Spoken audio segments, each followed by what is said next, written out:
Show me, irmão.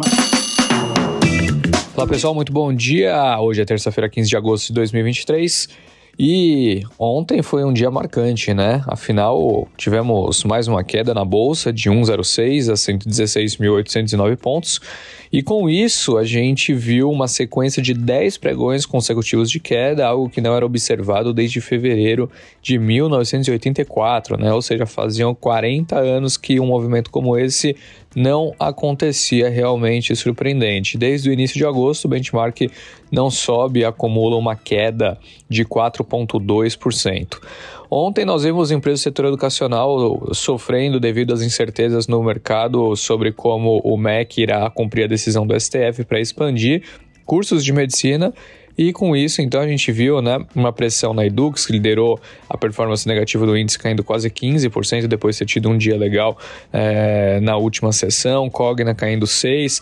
Varejistas também se destacaram entre as maiores perdas. Vias recuou 7%, Pet 6%, Lojas Renner 5%. E quem puxou para baixo o mesmo índice acabou sendo a Vale, né?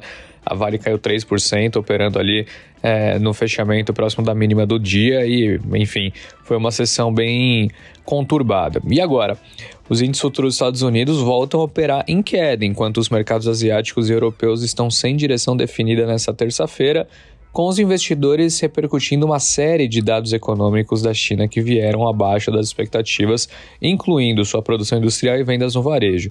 Mais uma vez, os dados por lá demonstrando um arrefecimento, pessoal. As vendas no varejo, a gente viu ela subindo 2,5% no mês, em termos anualizados também, em proporção menor aos 3,1% que vinha sendo observado em junho. E nesse caso, a mediana das projeções estava em 4,5%, né? Então veio aquém do mês anterior e aquém em relação ao que o mercado esperava. Na produção industrial, que é super importante, né?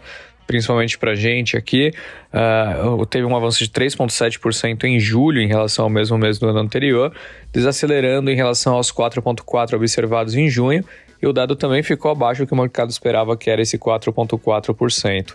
Com o objetivo, então, de elevar a liquidez e tentar injetar algum ânimo entre os consumidores, o Banco da China, o PBOC, reduziu as taxas de juros de sua linha de crédito permanente. A taxa overnight caiu 10 pontos base para 2,65, a de 7 dias e de um mês também foram reduzidas em 10 pontos base para 2,8 e 3,15. E é isso, uma briga agora que a China vai tentar para reaquecer a sua atividade. A taxa de desemprego subiu literalmente lá mais uma vez de 5,2% para 5,3%. Como reflexo desse cenário, o minério de ferro operando em alta em Dalian nessa última madrugada de 1,58, não por dados de atividade fortes, e sim por conta de corte de juros, negociando a $101,58.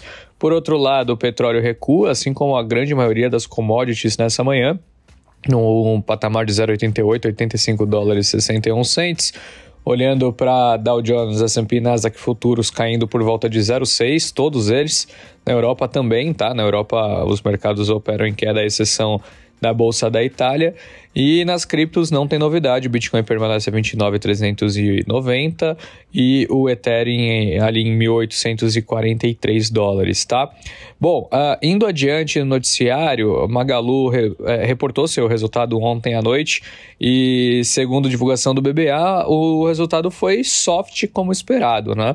O segundo trimestre foi então marcado por vendas e tendências de rentabilidade fracas, contrariando algumas projeções conservadoras, e apesar de uma melhora notável na margem bruta devido ao aumento da participação de serviços no mix, foi mais do que compensada pelo repasse do impacto negativo do imposto de FAO e algumas pressões de SG&A ao nível da margem EBITDA, tá? Então, foi uma leitura de um resultado morno, né? Morno, assim como era esperado, com algumas surpresas negativas lá dentro. Agora, o que não era esperado era a saída de Wilson Ferreira Júnior do cargo de CEO da companhia. Ele que comandava a Eletrobras, deixou a empresa para assumir a Vibra, ex-BR Distribuidora. Depois que a Eletrobras se privatizou, ele voltou para a companhia, mais ou menos ali em setembro do ano passado. E agora ele saiu de novo. Saiu uma notícia no Brasil Journal informando, né, que ele tinha alguns entraves com o conselho de administração, mas enfim, ficou meio estranho toda essa história. E agora quem vai assumir a sua posição é Ivan Monteiro, que já atuou como presidente da Petrobras, né, era chairman da própria Eletrobras, do Credit Suisse aqui no Brasil, né, na parte da JB.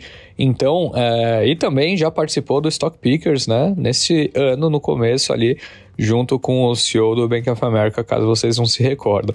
Então, é interessante notar isso. O Credit Suisse disse o seguinte: na visão deles, a notícia é negativa, pois o Wilson deixa a empresa enquanto liderava um processo de recuperação em andamento após a privatização e em meio ao barulho político, apesar do senhor Monteiro ter um ótimo histórico.